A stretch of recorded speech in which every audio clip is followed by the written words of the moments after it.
kita dapat bertemu di masjid yang mulia ini, fi baitin min buyutillah, di dalam salah sebuah daripada rumah Allah yang Nabi kita sallallahu alaihi wasallam mengajar kepada kita supaya sentiasa duduk dalam majlis ilmu. Bagaimana hadis yang mulia ini sabda Nabi sallallahu alaihi wasallam, majtama'a qaumun fi baitin min buyutillah yatluna kitab Allah wa yatadarasunahu bainahum illa nazalat alaihim as-sakinah wa ghashiyatuhum ar-rahmah wa haffathum al-malaikah wa dzakarahumullahu fi man. Maksudnya tidak berhimpun mana-mana kaum di rumah Allah. Kita berhimpun di masjid ini, apa tujuannya? Yatluna kitab Allah. Yang pertama sekali nak baca. Wa yatadarasunahu bainahum, dan nak mengulang kaji isi kandungan Al-Quran. Nabi sallallahu alaihi wasallam beri kepada kita 4 kelebihan. Tuan-tuan boleh tanda hadis ini. Mudah-mudahan ia menjadi motivasi yang besar untuk kita rajin majlis ilmu dan menghadirinya di rumah Allah yang amatnya dimakmurkan oleh orang-orang yang beriman. Yang pertama, yaitu nazalat alaihim as-sakinah, Allah turunkan atas kita. Orang yang cari ketenangan duduk dalam masjid, bukan duduk di mana tempat-tempat orang pakar, ataupun duduk di majlis-majlis yang tidak diberkati oleh Allah, maka itu tidak ada tempat. Nazalat alaihim as-sakinah wa ghashiyatuhum ar-rahmah. Yang kedua, majlis ini dipenuhi dengan rahmat Allah Azza wa Jalla. Kalau kita tanya, setakat mana manusia ini penuh dengan rahmat? Jawabnya, iaitu apa yang telah dijelaskan oleh Nabi sallallahu alaihi wasallam. Nabi mengatakan, tidak ada seorang pun di kalangan kamu boleh masuk surga oleh sahabat. Terkejut para sahabat. Sahabat itu bertanya bagi Nabi, "Wala anta ya Rasulullah?" Tuhan sendiri akan masuk surga dengan mana? Nabi kata, "Wala illa an yataghmadana Allah bi rahmatin minhu," kecuali dengan limpah kurnia Allah Azza wa Jalla. Kalau kita lihat ini rahmat Allah telah berikan. Duduk dalam majlis ini, di dalam rumah Allah, nazalat alaihim rahmatun ghashiyatuhum rahmah, kita dilindungi dengan rahmat dan rahmat. Yang ketiga, muhabbatul malaikah, yaitu para malaikat melindungi kalimat kita. Saya tahu bagaimana hari ini orang cari boleh kata apa? Ayo semalam, udah dia malam kita. Udah jadi jam apa kita malam salah seorang pun ada cahaya, ada malaikat. Malaikat ini tak perlu kita cari dia. Yang penting kita yakin, beriman, kalau dia termasuk dalam rukun beriman kepada malaikat. Malaikat memang wujud ada, dan ini sekaligus beriman kepada malaikat ini memberi ketenangan sebenarnya kepada kita, terutama di zaman hari ini, zaman orang tak berhenti. Kadang-kadang kita kuliah, Masya Allah, ustaz dia jawab, anak murid kita sepuluh orang. Ustaz ucap apa nak buat pasal? Dia tahu dalam mana kita pun kan. Cuma saya tanya tuan-tuan di sini, bulan dan sikit, siapa dia tahu banyak orang mereka agama? Kalau tahu saya bagi tadi. Siapa tahu banyak mereka? Kita jawab. Jawab dia itu tadi kita jawab. Nabi sallallahu alaihi wasallam beritahu, kalau di Kaabah ada di bumi ada Kaabah, di langit ada Baitul Ma'mur. Apa nama? Baitul Ma'mur. Di bawah Baitul Ma'mur ini kata Nabi sallallahu alaihi wasallam, dia tahu berapa tawaf malaikat 70,000 malaikat setiap hari tawaf Baitul Ma'mur.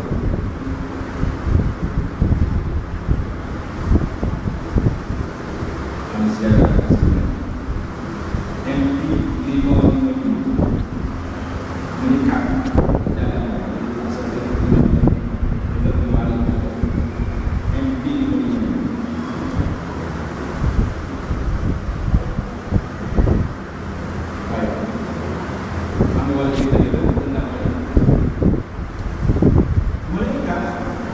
Baitul Ma'mur 70,000 malaikat setiap hari tawaf. Yang tawaf hari itu tak akan tawaf hari. Kota ada sekali. Contoh cari orang dulu ni berapa? Sekali ni 70,000 hari. Aku tidak jawab berapa. Ramai malaikat.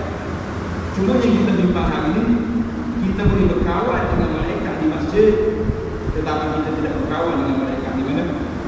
Di rumah. Ini bimbang. Dalam majlis ilmu di Baitullah, di rumah Allah Taala kita berkawan dengan malaikat, tapi malaikat itu paling yang kita malaikat rahmat balik ke rumah kita boleh masuk rumah. Kata aku boleh kawan untuk berjalan, masuk rumah tak boleh sebab mungkin rumah kita mempunyai perkara-perkara yang tidak disukai oleh para malaikat. Ini saya mahu. Kalau malaikat masuk kita cek. Yang terakhir kelebihan dalam hadis ini Nabi sallallahu alaihi wasallam tahu wa dzakarallahu biman 'indahu. Allah Taala sebut nama orang yang duduk dalam majlis ilmu ini kepada golongan yang berharis. Nama Allah Taala sebut kepada malaikat nama seorang-seorang yang ada pada ini, iaitu orang yang berharis. Jadi siapa dia nama dia disebut oleh Allah Azza wa Jalla banyak kali, maka sentiasa berada dalam majlis ilmu. Mudah-mudahan kita akan hidup dalam perhatian Allah Azza wa Jalla. Muslimin dan muslimat, itu taklimah saya. Mudah-mudahan kita akan terasa masa yang diperuntukkan 1 jam atau lebih amalan-amalan lain yang tak kuliah duduk dalam majlis ini tak terasa sangat. Kalau tidak pun lama. Kalau keluar ada masjid apa duduk dalam masjid. Jadi kita nak kita sedar bahawa dalam majlis ilmu ini apa yang kita dapat? 4 perkara yang banyak dan yang lain. Hadis itu disebut oleh disusun oleh Imam An-Nawawi dalam hadis yang ke-36 dalam kitab hadis untuk boleh berdoa insya-Allah. Tajuk yang kita bincang malam ini adalah pengertian hidup seorang muslim. Bila kita kata kita ni seorang muslim, seorang mukmin, apa arti hidup bagi seorang mukmin? Hidup kita ni macam orang lain juga, macam orang pakai Islam juga, macam benda-benda yang lain juga. Kita mempunyai cara hidup yang tersendiri di bawah garisan ataupun panduan daripada Allah Azza wa Jalla. Kerana itulah bila kita sebut tentang panduan hidup, maka tajuk yang berkaitan dengan dia adalah hidup bersama dengan syariat Islam. Hari ini kalau kita tidak terangkan kepada masyarakat tentang Islam, kita tidak jelaskan, tidak nyata kepada masyarakat Islam itu tidak, Islam itu cantik. Tuan-tuan semua tahu Islam itu cantik. Cuma kadang-kadang di mana kita nak tunjuk kecantikan? Di mana kita nak tunjuk keindahan kita? Jawab di dalam segala perkara kehidupan ini tidak ada yang tidak indah. Allah SWT telah memberi anugerah yang besar. Inna dina indallahi al-Islam. Tuhan kata agama yang diterima oleh Allah Islam. Yang lain tak ada. Jangan ada orang cakap lagi. Agama sama lah. Agama lain cuba baik juga, agama Islam cuba baik juga. Jadi apa kita nak lain? Kita tak lain. Tapi kita tidak menerima agama lain sebagai hadis, sebagai cara hidup, sebagai gaya yang diterima di sisi Allah. Maka sebagai seorang Muslim, bagaimana kita nak hidup sebagai seorang Muslim? Inilah yang saya sebut tentang perbincangan yang ringkas ini. Tuan-tuan, pada malam yang mulia ini, insya-Allah kita cuba cari panduan ataupun garis panduan yang boleh kita buat sebagai seorang Muslim yang diridhai oleh Allah Azza wa Jalla. Tentang keindahan Islam ini, tuan-tuan boleh tengok dalam sebuah buku yang saya usulkan, nama dia Keindahan Islam. Nama kita adalah Keindahan Islam. Yang kita kemukakan dalam kitab ini perkara-perkara secara ringkas dan rahsia dan hikmah. Apa itu ibadah, apa itu muamalah, dan kenapa Islam larang perkara ini dan kenapa disuruh buat perkara ini. Bila sebut tentang Islam, maka sumber undangan dalam Islam ini yang besar sekali, yang utama sekali Al-Quran. Ia ini tak ada siapa pertikaikan. Sumber al-Masdar al-Raisi di hadal din wal Quran. iaitulah sunnah Nabi Sallallahu Alaihi Wasallam. Walaupun hari ini tuan-tuan tengok sudah timbul sebahagian daripada anak orang Islam yang mempertikaikan sunnah, ataupun dalam istilah bahasa lain dia panggil mengikuti hadis. Ada kata dia rujuk, ini bukan baru, jangan dulu sudah hati juga kok. Sekarang ini timbul, dan timbul memang lama memulai hati ini telah rujuk di zaman dahulu, cuma sambung nyambung. Bertani arus ini ada kalanya dia timbul, ada kalanya tenggelam, ada kalanya bangkit. Itulah. Kalau ada orang yang mempertikaikan hadis, maka ini terkeluar daripada landasan yang benar, siratal mustaqim.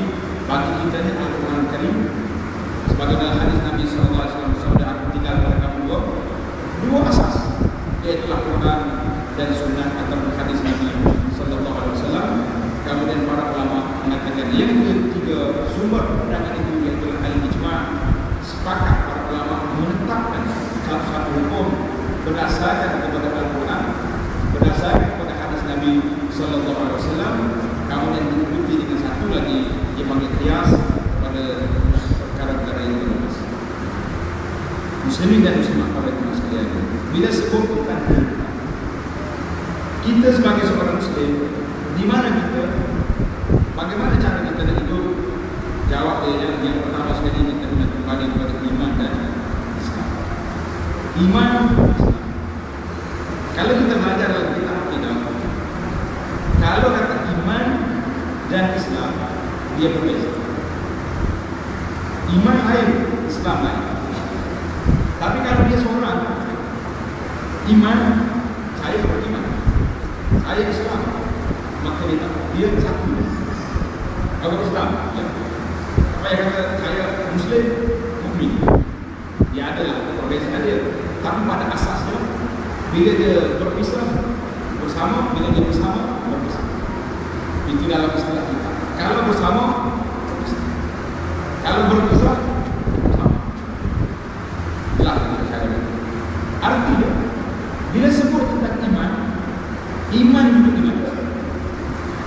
Allah sebut dalam Quran dalam Al-Baqarah, ada ayat, laisal birra an tuwallu wujuhakum qibala al-masyriq wal maghrib, walakinnal birra man amana billahi wal yawmil akhir wal malaikati wal kitabi wan nabiyyin. Ini di antara ayat yang menyebut tentang iman. Bukanlah orang yang beriman itu laisal bir, kebalikan itu. Man amana billah, kecuali orang-orang yang beriman kepada Allah Azza wa Jalla. Laisal bir an tuwallu wujuhakum qibala al-masyriq wal maghrib. Bukanlah menghadap ke wajah ke arah timur dan barat itu suatu kebajikan, tetapi sesungguhnya kebajikan itu ialah beriman. Dan lain lagi ayat yang menyebut tentang dalam surah Amanah Rasul yang kita baca, Amanah Rasul 5 dari ini kepada kita. Hukum beriman yang wajib. Bila kata kamu beriman kepada perkara ini, dia panggil iman itu di mana? Iman itu ialah duduk dalam iman, duduk dalam hati. Bila kita nak ayat iman masuk jadi duduk kat luar, maka dia duduk di satu lagi kategori, dia panggil Islam. Iman tersembunyi dalam. Bila kata aku beriman, bagaimana kamu beriman? Percaya kepada Nabi Sallallahu Alaihi Wasallam. Dia Nabi kita bawa iman. Kita percaya adanya para malaikat.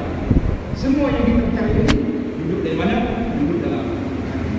Karena itu tadi panggil iman ataupun tauhid, ataupun dia panggil ilmu aqidah.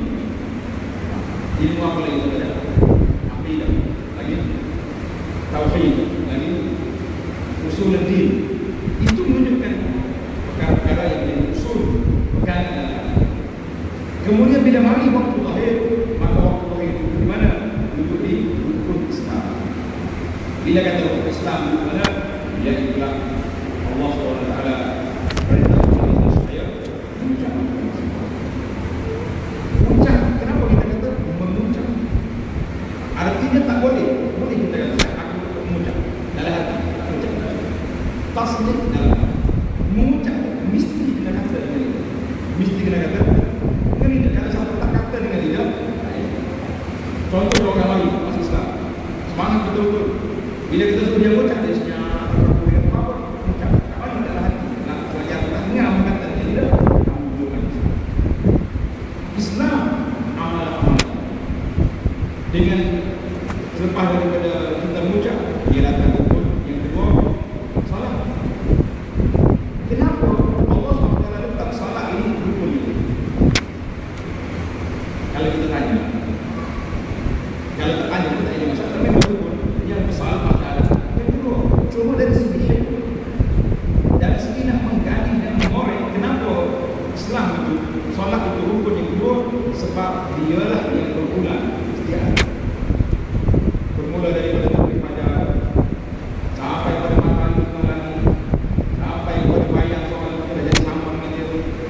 semua ke Islam.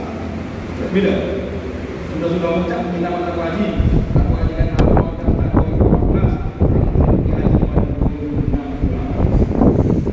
Jadi cinta tu siapa daftar tahun ni dia boleh pergi haji tahun 2060. Wajib-wajib yang keluar daripada jabatan yang tahu apa boleh pergi haji kalau benar-benar haji dia akan 4 kali berarwah. Kau tahu ni? Lama. Maka Allah SWT yang maha hikmah yang sangat bijaksana, dia letak rukun yang bersolat sebab salat ini berbulan. Tuan-tuan, ibadah-ibadah yang lain ikut bulan. Solat ikut bulan. Sebab matahari dia bersih hati. Yang lain bulan. Lain. Bila kata ikut bulan, bulan. Bila ikut matahari, matahari naik turun. Hari-hari naik. Kalau tak naik turun, habis lagi.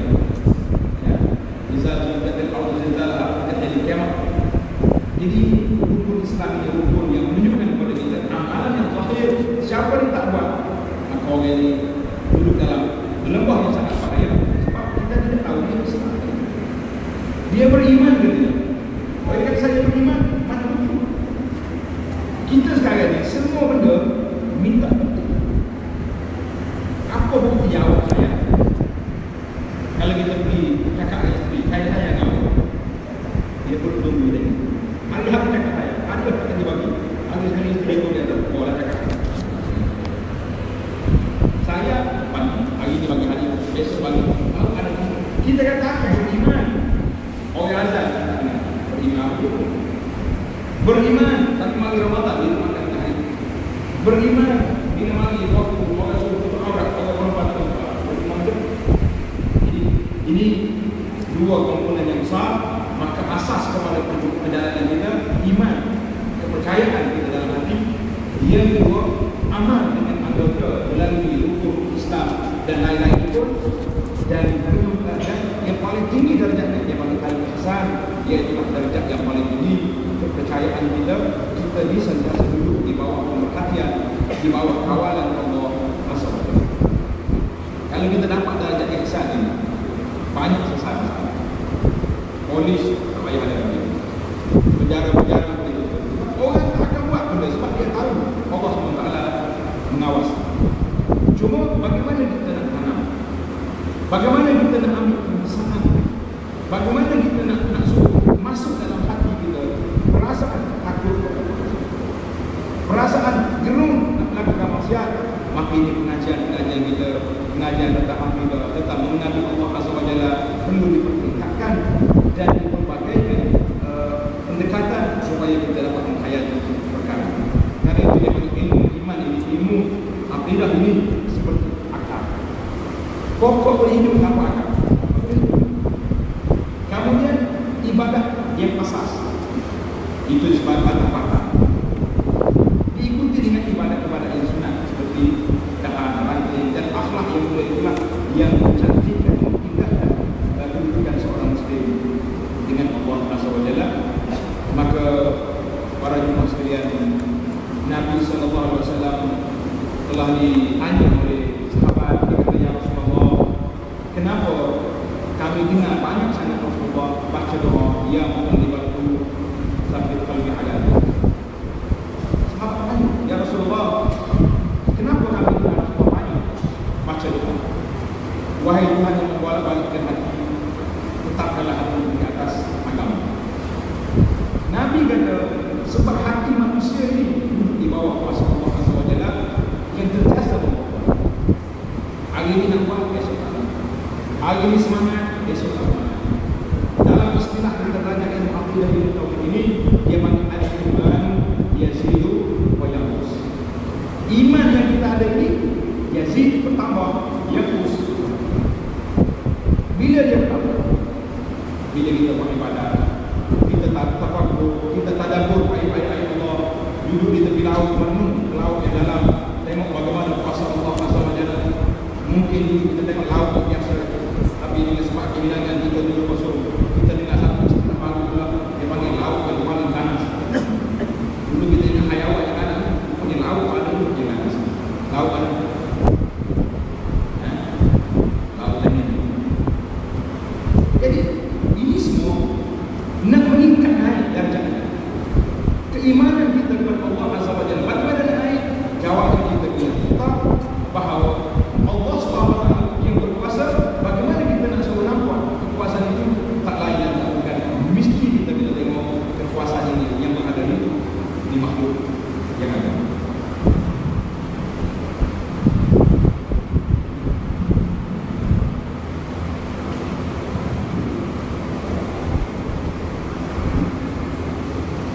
dan muslimat pada jemaah sekalian, ini hadis yang menyebut tentang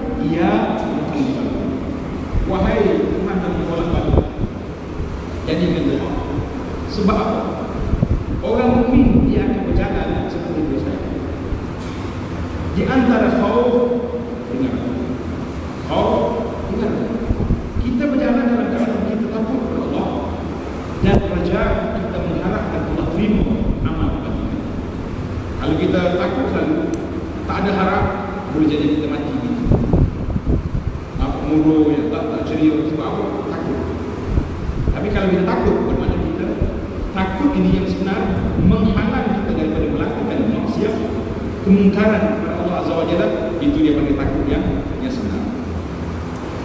Kemudian di antara yang diajar oleh Nabi sallallahu alaihi wasallam, Nabi mengatakan sallallahu al-afwa wal afwa. Mintalah dengan Allah Subhanahu wa taala al-afwa wal afwa. Minta kemaafan. Macam doa kita dalam salat tarawih.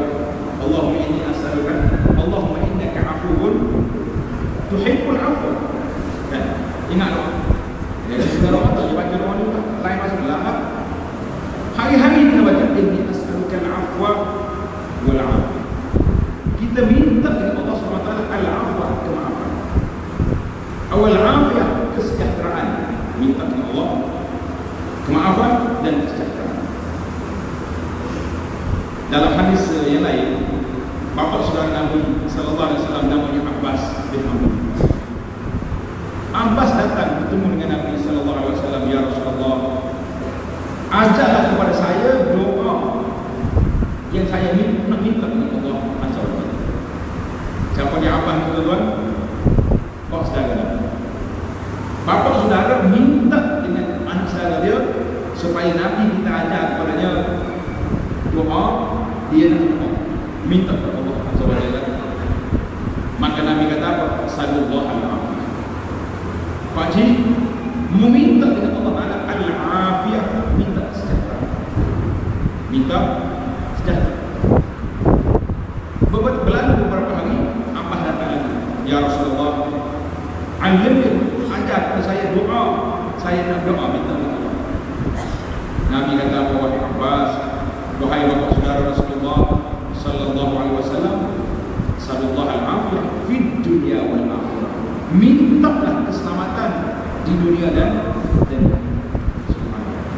Nabi kita masih lagi memberi doa yang sama kepada Abbas. Sebab dia kata macam Abbas ada tak perhatilah, ada doa lain. Sebab al-afiyah, kesejahteraan yang Allah Taala beri ini, sejahtera dalam apa? Kita nak sejahtera dalam semua. Sejahtera kepada kita daripada penyakit yang pelik, daripada penyakit yang berat. Sejahtera akidah kita daripada diresapi oleh pahaman-pahaman yang tak betul, yang kagum, yang macam-macam lagi masuk ke dunia ini. Sejahtera anak-anak kita daripada terjebak gejala-gejala yang itu semua. Jadi sepatutnya kita jadikan doa yang besar ini, iaitu doa sallallahu alaihi wasallam, minta kepada Allah SWT al-afiyah. Saya bila sebut cerita al-afiyah ini, ingat satu kes seorang syekh yang pernah mati. Syekh ni betul, tapi air orang panggil dia di majlis khatam Quran pelajar-pelajar tahfiz. Dalam ceramah dia, ucap utama sebagai tokoh besar, banyaklah nasihat dia tentang Quran, tentang dia kata, tuan-tuan, saya ni tak nak baca. Dalam hidup aku ni 2 kali saya bercita-cita nak tengok, nak ada nak tengok nikmat. Ini dipanggil nikmat al-afiyah. Syekh dia kata 2 kali je aku ingat nak suruh Allah Taala beri pada mata aku nampak. Yang pertama, sewaktu aku baca ayat surah Al-Ata, Haditsul Ghasyiyah, afala yanzuruna ila al-ibili kayfa, afala yanzuruna ila al-ibili kayfa. Apakah kamu tidak tengok kepada unta bagaimana menjadi?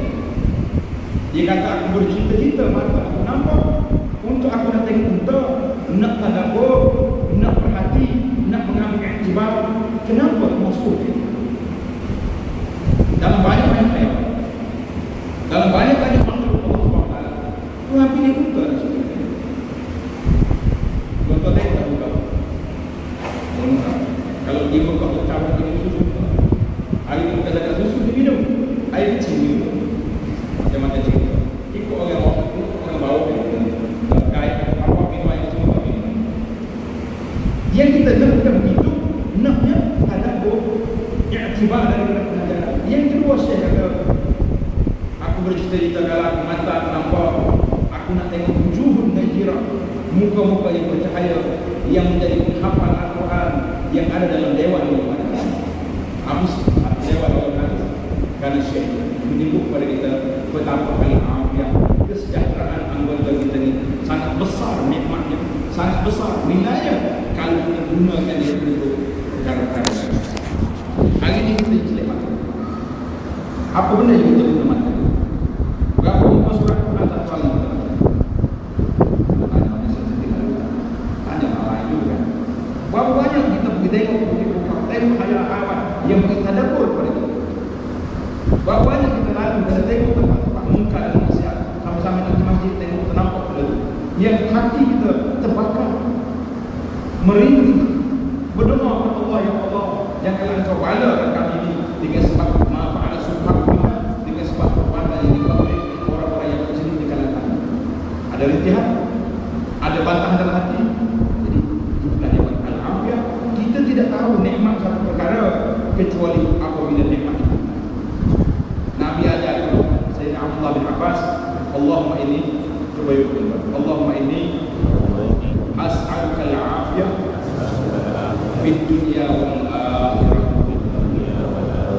Ya Allah, berikanlah kepadaku kesehatan, kesejahteraan, kebaikan, afiat di dunia ini. Ini nikmat yang besar. Selain daripada nikmat yang paling besar dalam dunia yang kita dapat, ialah nikmatul iman wal Islam, nikmat kita menjadi orang beriman dan kita menjadi orang Islam. Siapa yang kata bukan nikmat menjadi orang Islam? Nah, karena itulah ulama menyusun nikmat. Dia kata nikmat yang besar wujudnya kita ke alam. Kalau kita tak ada, memang kita tahu apa. Itu besar nikmat. Tetapi yang paling besar daripada itu, Allah Ta'ala pilih kita termasuk di kalangan orang Islam. Bagaimana kalau kita tidak dipilih di kalangan orang Islam? Dulu di mana kita? Nas'alullah salam. Kita minta Allah Ta'ala selamat dunia dan akhirat. Janganlah itu di tempat yang diberkahi oleh Allah Ta'ala. Mari zaman kita ini pula, di zaman, di saat orang-orang tak kenal masjid, tak kenal balai saf, tak kenal surau, kita pula dipilih oleh Allah Azza wa Jalla termasuk di kalangan orang yang memakmurkan Allah. Allah gambarkan, innama ya'muru masajid Allah man amana mana. Tuhan kata ia memakmurkan rumah-rumah Allah Ta'ala ini siapa? Orang yang beriman. Tuan-tuan, pemakmur rumah Allah. Sama ada di masjid kita di sini, atau di masjid kampung kita, ataupun di Balasar, di mana-mana di ceruk kampung kita, kita makmur, kita nak menjadi orang yang makmurkan, kita nak mengharapkan sangat. Yang kita suka sangat main dalam Islam. Budak-budak sekarang dia suka bawa ni. Dia kata orang Yahudi takut kalau orang Islam salat subuh seperti salat Jumaat. Betul-betul tak baca lagi. Baca, budak-budak baca lagu tak. Semua pakat share lagu. Tiba-tiba lepas pada share besok lagi, lepas besok. Kita harus share itu, tapi begitu. Ini dipanggil al-afiyah di dunia wal akhirah. Itu yang pertama dalam kehidupan yang ada di tanah kita ini para jemaah. Yang pertama sekali ialah nikmat Allah Ta'ala beri kepada kita Islam, Allah Ta'ala beri kepada iman, Allah Ta'ala beri kepada kita kebaikan di dunia dan di akhirat, insya-Allah. Kemudian yang kedua, nikmat yang ada pada kita yang kita kena ulang kali, yang kita kena syukur, iaitu nikmat berbuat. Ada suami, ada istri.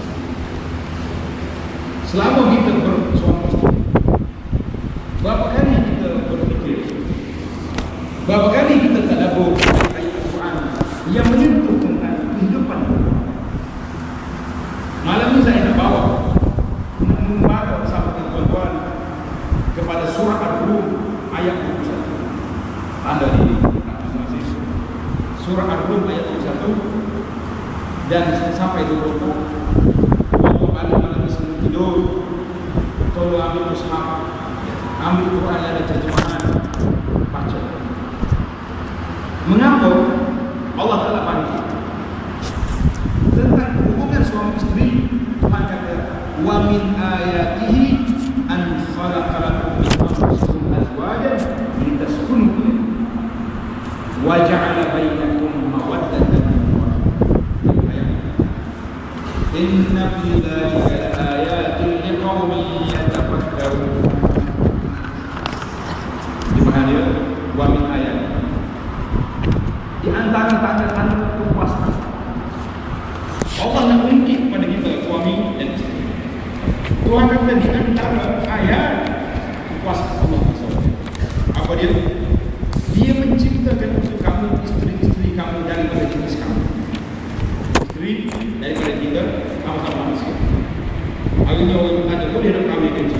Saya kata saya satu lagi di majlis menteri Cina. Saya kata soalan, kalau kuat kita di dalam sini, paling top kalau orang saya kata hari lagi, sebagai pertama Allah telah sebut isteri kamu itu daripada jenis kamu. Untuk apa? Kita sepuluh ilaiha, supaya kamu tenang. Tuhan kata kita sepuluh ayat saya nak tuan ada bos. Tuhan kata kita sepuluh maaf supaya kamu tinggal bersama. Kalau tinggal bersama, tak apa untuk satu rumah, tak payah cakap, tak payah makan sekali, tak payah tidur sama. Ini kisah berlaku bertahun-tahun kadang-kadang ayat lain. Tuhan kata kita sepuluh supaya kamu tenang. Maknanya bila kita berjauh, tenang. Bila berpisah, rasa ingat.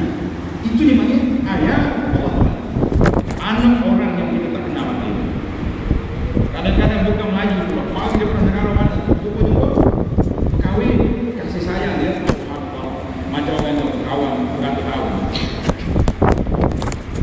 Terpisah, tinggal mak, tapi tinggal suami. Masa itulah saya rasa tahu muslimat di Melaka di mana saya akan anak tangan saya akan isteri saya terangkan muslimat saya akan isteri tinggal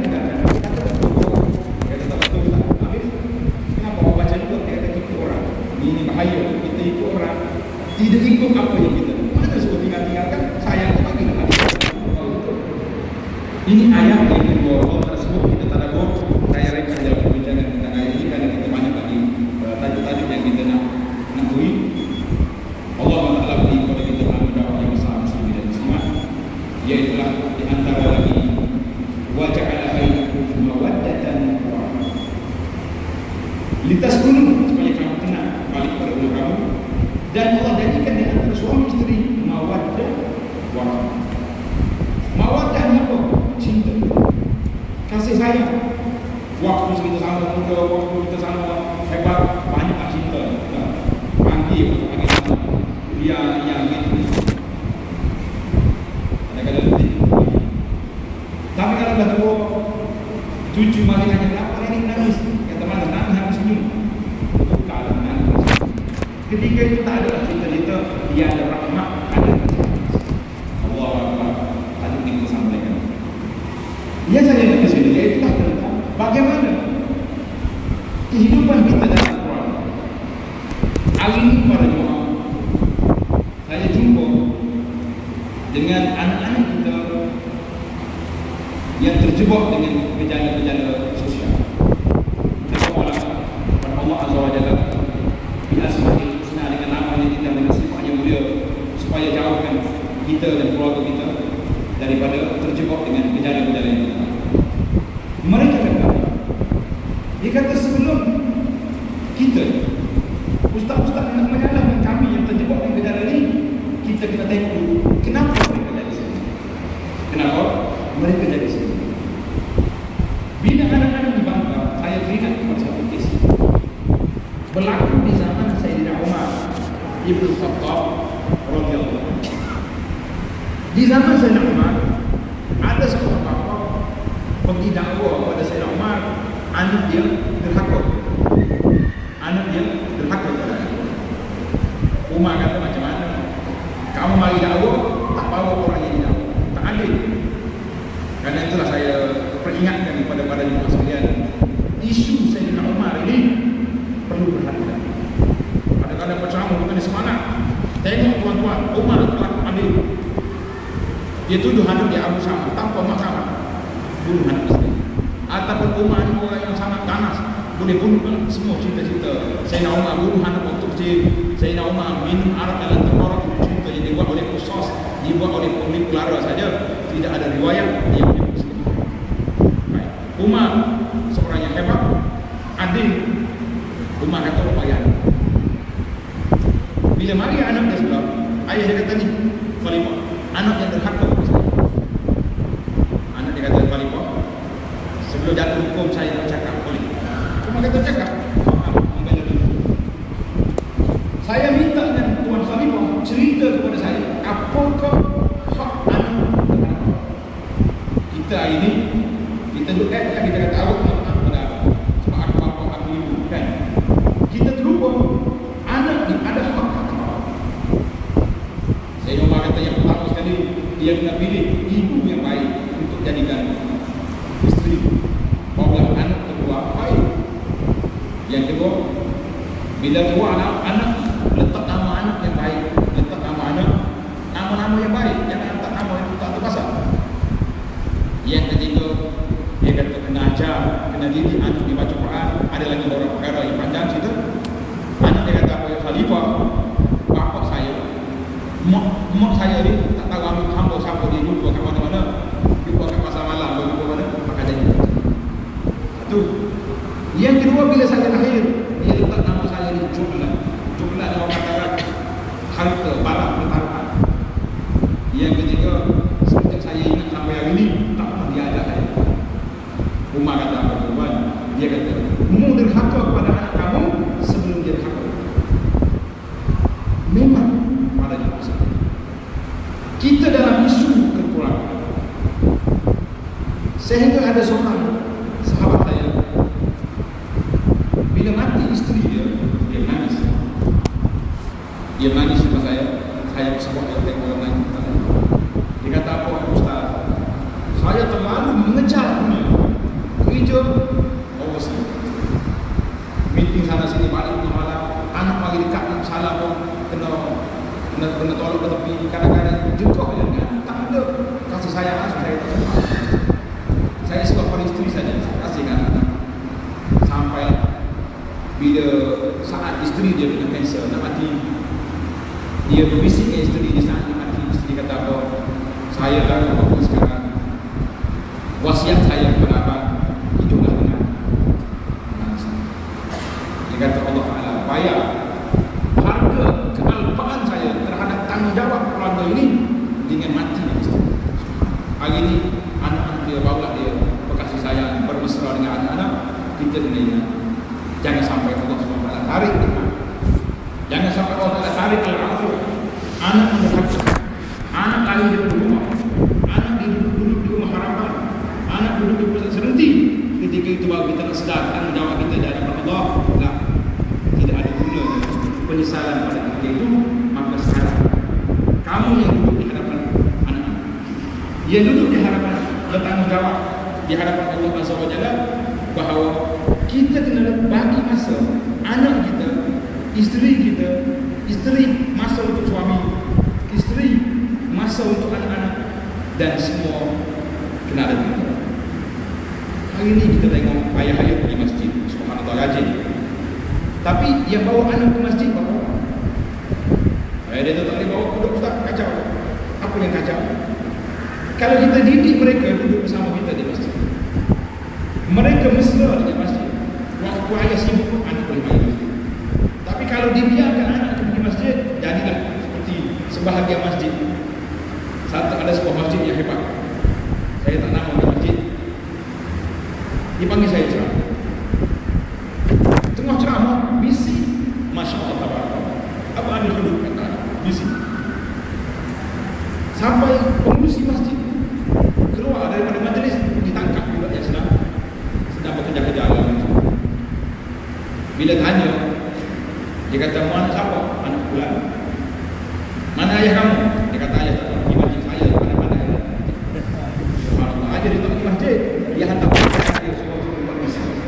dua kali jenayah dia buat. Satu dia tak pergi, yang kedua dia panik, dia pergi bergurau ketika orang itu salat. Sebab kita tidak ajar, kita tidak didik mereka bahawa masjid ada peraturan masjid, ada rumahnya masjid dan sebagainya, itu dari sudut solat. Kemudian hari ini di antara isu yang tak selesai, bagi saya isu yang belum selesai lagi, ialah isu tentang aurat. Isu tentang aurat. Aurat yang kita tengok hari ini, kalau perempuan, anak-anak kita, isteri, anak-anak perempuan tutup aurat dengan sempurna, maka sempurnalah dalam kehidupan dia. Sebab apa? Kita lihat hari ini isu aurat isu besar. Banyak anak-anak kita ni tak patuh syariat ataupun tidak mendapat panduan yang benar tentang aurat mereka. Tengok gambar-gambar yang ditunjuk. Ada orang yang pakai terlalu ketat, ada orang yang pakai baju tarik, ada yang tak cukup saiz, macam-macam lagi. Para jemaah sekalian, saya nak kata apa? Yang saya gantikan tadi, sebab yang duduk di masjid dan alhamdulillah semuanya sudah menutup. Anak kadang-kadang buat rusuh haji. Yang hari itu masuk dengan jambu, lengkap dia punya berhias, tabarruj. Siapa lagi pakai dari bawah itu? Nak tunggu sampai dia pergi Mekah, dia tutup baik-baik, apa-apa kita pakai situ. Allahu Akbar. Perjuangan nak menutup aurat hari ini satu perjuangan yang besar. Maka ciri-ciri usrah ataupun keluarga bahagia yang kita nak, iaitulah suami isteri yang ceria. Jangan kita di dalam rumah sendiri menjadi seperti orang kata orang macam malaikat Malik Jabariyah masuk dalam rumah, anak bulan malaikat ayah balik yang duduk main-main itu masuk buah katil. Tuan aku kita nak kita balik disambut, kita balik ditunggu oleh isteri dan anak-anak. Ialah kita menjadi harga yang keluarga bahagia. Yang kedua, anak-anak yang taat pada ibu bapa. Yang ketiga, persekitaran yang harmoni, persekitaran yang baik. Ini juga menunjukkan kepada tanggungjawab kita sekalian. Dan suami kepada isteri khas. Nabi SAW larang. Nabi kata la yafruqu mu'minun mu'minatan. Janganlah seorang mukmin, suami itu membenci seorang isteri. In kariha minha khuluqan radiya minha. Kalau dia benci satu perangai, banyak lagi perangai yang baik. Ini tidak dimungkinkan begini macam-macam benda. Sedangkan isterinya salah satu kisah. Sama juga isteri dengan suami, hati-hati.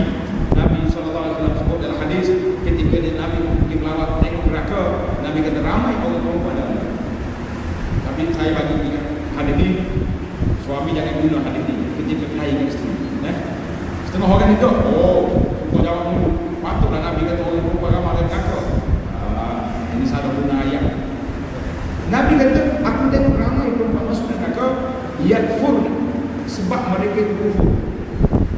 Sahabat-sahabat tanya, yakfur nabilah, dia adalah bukan kafir dengan Allah, yakfur al-ashir, iaitulah sebab mereka suka ingkar nikmat yang diberi oleh suami. 20 tahun bersama, dia punya rantai gelak itu penuh dengan. Sekali dia minta suami tak bagi, dia kata semenjak aku kahwin denganmu ni tak ada apa-apa. Yang berjalan bongkok dah pula dia punya rantai, kata tak ada apa-apa lagi. Tapi saya suka berlaku adil kepada muslimah. Kalau kita kata orang perempuan ramai dalam neraka sebab ini, kita kena lihat juga orang perempuan ramai dalam syurga lebih daripada. Mana bukti? Mana bukti perempuan lebih ramai daripada lelaki dalam syurga? Jawab aja. Bila masuk dalam syurga, insya-Allah kita doa Allah Taala kumpulkan kita semua dalam syurga nanti, insya-Allah Taala. Seorang laki-laki bukan isteri seorang, ramai isteri. Isu poligami tak timbul lagi dalam syurga. Jangan dulu bimbang. Apa ada setengah orang tu dia kata saya biarlah tak masuk syurga pun tak apa, jangan poligami. Macam supaya ada seorang pun jadi minat jadi ketua. Dia minat jadi ketua. Orang tanya dia, tuan, wartawan itu, kalau masuk dalam syurga jadi orang bawah, masuk dalam neraka jadi ketua, nak masuk mana? Dia kata neraka pun tak apa, dia pun jadi ketua. Ini cerita kagum lah. Apa yang orang berkata, saya tak mau masuk neraka, jangan poligami dalam syurga. Lah, jangan berfikir ini cerita kagum mana ada. Tak ada poligami dalam syurga. Waktunya orang dalam syurga tak ada lagi perasaan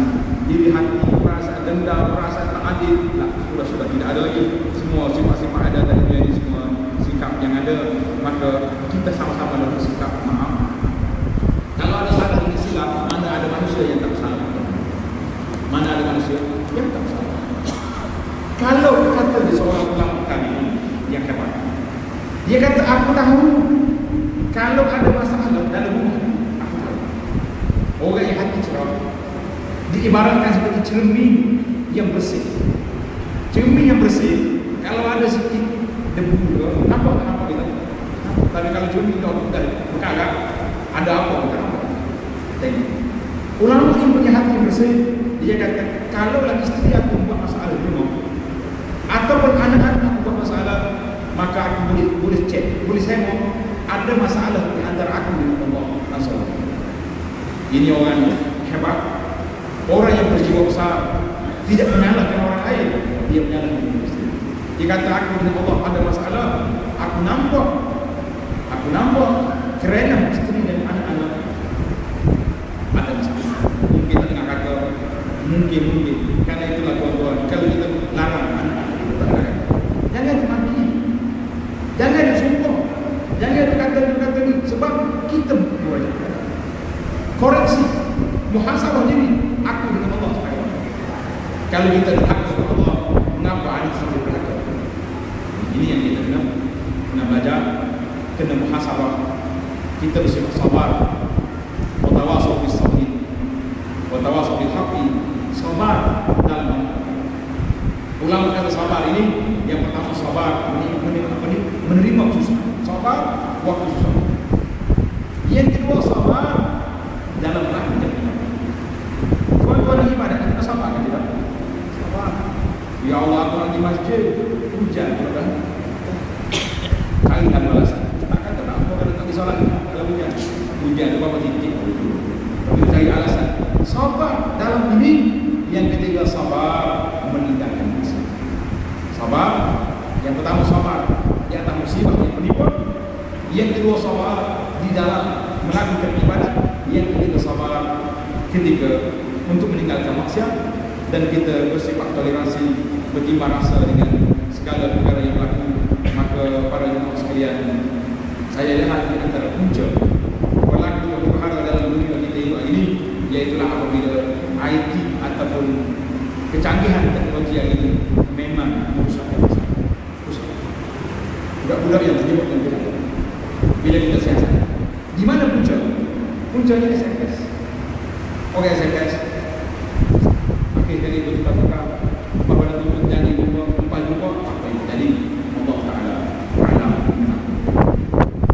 Itu orang tua pada suami isteri pula ajak suami. Katalah kita nak gambar kalau sesuai, tak masalah. Masing-masing duduk dalam kes selimut sekali, tapi orang kita peci, dia orang kita peci. Tak ada komunikasi lagi. Bahkan ibu dengan anak berjalan sekali, berjalan kereta sekali. Boleh anak tu lihat kat belakang. Dia kata mak, berhenti kat kedai depan tu kita makan. Mak dia jawab okey. Mak ni anak tu tak cakap dengan mulut, dia cakap dengan besi, cakap dengan plastik dalam audio ini. Ya Allah, banyak lagi rusak-rusak fitrah hari ini. Yang ketiga, yang terakhir yang saya nak sebut kepada tuan-tuan malam ini ialah tentang kita komunikasi dengan anak-anak. Allah SWT perintah kepada kita, ya ayyuhallazina amanu qu anfusakum wa ahlikum nara, wahai orang beriman, jagalah diri kamu dan keluarga kamu daripada api neraka. Maka bagaimana penjagaan itu di antara yang telah saya sebut tadi, jaga solat mereka, jaga pendidikan mereka, jaga aurat mereka, jaga pergaulan anak-anak. Jangan sampai mereka melakukan perkara-perkara yang tidak diingini oleh syarak dan tidak tidak dikunci dalam usulnya. Dan yang terakhir nasihat saya ialah tentang kehidupan kita di dunia ini, keuangan sumber keuangan mari diperlukan. Kita banyak saham tu masuk, saham ni masuk, alamak orang buka saham. Orang bagi buat sikit cepat kaya, walaupun cepat miskin sebenarnya kita tak hanya ustaz. Waktu tuan-tuan nak pergi saham, tanya kita tanya ustaz. Tanya. Tapi dia jumpa ustaz bila? Lepas kena tipu. Tanya banyak orang bagi ustaz kena solat. Untuk saya kata apa? Saya kena tipu apa? Masuk sikit cepat kaya lah. Buat rumah tahu bagi mana. Akhirnya kena tipu, bagi tanya. Kata handal. Itu bahasa Arab. Sepatutnya awak bagi tanya saya sebelum fatwa sikit. Halal ke tidak, atau syariat ke tidak, ada perintah syariat, ada bila dia bagi tipu ustaz, lepas kena tipu, apa? Satu haram, yang kedua rugi. Khasirat dunia wal akhirah. Kata ulama, rugi dunia dan rugi akhirat. Atas dunia rugi sebab harta kita menipu orang, di akhirat kita rugi sebab kita duduk dalam keadaan kosong yang entah kemana yang kita hidup. Para jemaah sekalian, itu di antara perbincangan yang saya rasa patut kita boleh ingat. Di antara dalam amalan kita yang banyak kali ini tentang penggunaan riba dalam jual beli kita begitu dahsyat. Mungkin kita boleh bincang ataupun pihak masjid boleh hadirkan satu lagi bagaimana memahami halal haram di dalam kira-kira halal haram dalam makan minum. Semua ni patut kita belajar dan sebagainya. Maka yang terakhir, saya tengok ada pagi tu, pagi semua dapat. Ada satu kertas yang saya bahagikan untuk diambil dalam ini, iaitulah kertas tentang zikir yang sangat simbol, sangat ringkas, yang saya ajar kepada tuan-tuan pada malam ini. Dan saya janji, yang tuan-tuan tak ingat, saya akan mengingat. Nak kata apa? Kata nak. Kalau tak nak, ada ajar. Bagi ijazah, setengah lagi nak bagi ijazah zikir, dia tuan-tuan mahu buat dan boleh buat. Ikut itu. Kata subhanallah walhamdulillah wa la ilaha illallah wallahu akbar. Subhanallah walhamdulillah wa la ilaha illallah wallahu akbar. Subhanallah walhamdulillah wa la ilaha illallah wallahu akbar. Ingat? Semua orang jawab ingat lagi Ustaz. Yang tak ingat apa? Nak zikir. Zikir ingat, nak zikir tak ingat. Jadi mudah-mudahan dengan peringatan yang kita beri kepada para jemaah sekalian ini, mudah-mudahan Allah akan beri kepada kita rahmat. Tuan-tuan telah terletak saya kumpul daripada hadis-hadis yang sahih.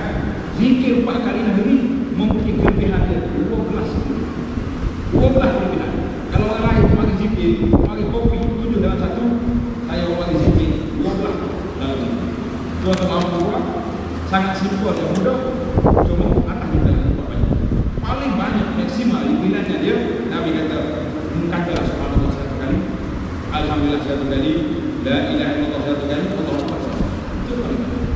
Kalau orang bagi ada tuan-tuan, zikir sampai 1000 kali, sampai 1 kali, itu semua tidak masuk dalam zikir yang masuk daripada Nabi SAW.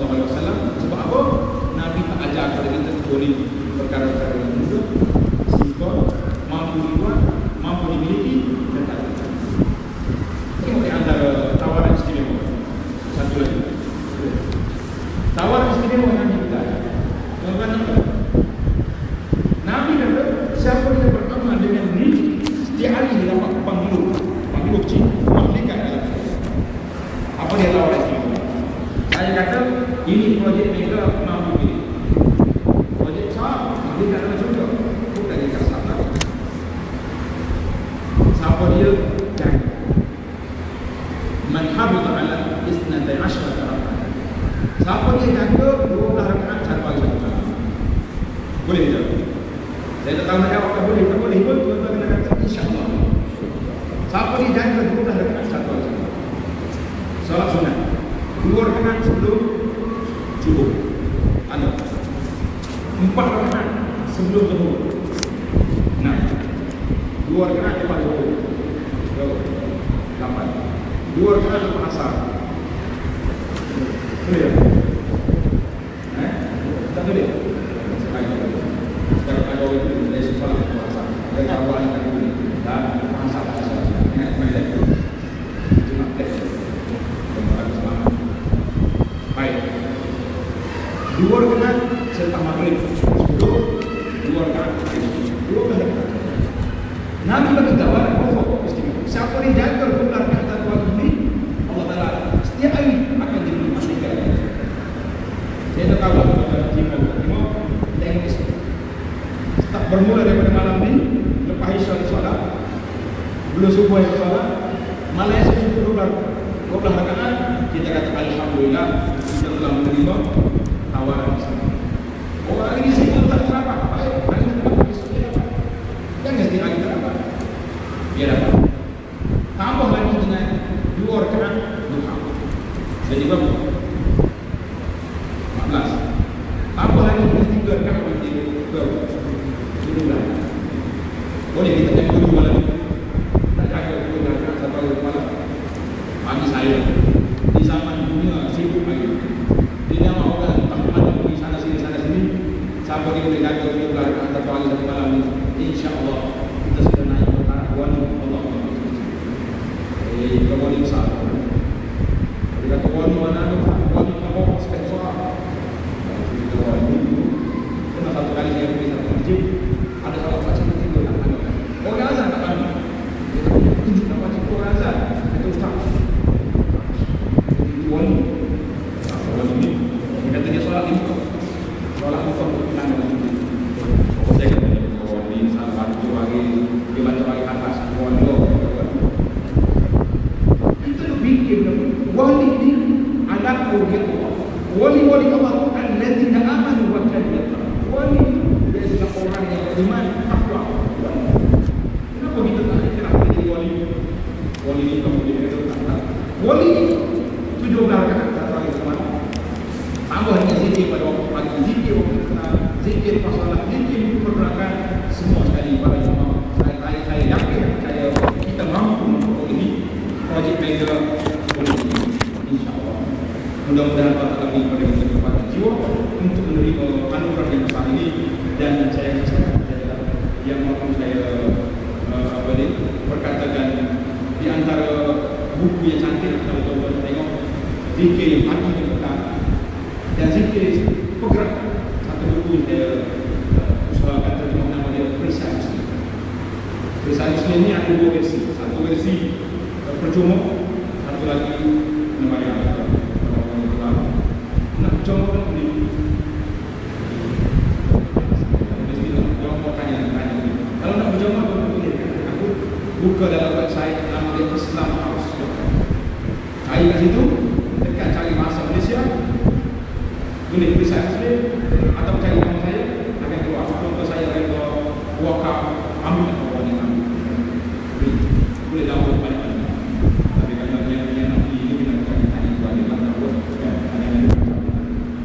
Dan pilihan Islam yang saya sebut tadi sangat menarik tuan-tuan. Buku ini mengandungi hikmah rahsia kita. Kenapa kita buat? Kenapa kita salah? Kenapa kita salah? Kenapa? Macam-macam kenapa dalam ini. Tuan-tuan boleh tengok dan boleh baca. Mudah-mudahan ada persoalan yang terjawab secara ringkasnya. InsyaAllah hikmah syariat Allah Ta'ala kita luas. Kata orang lautan yang tidak berpantai, tetapi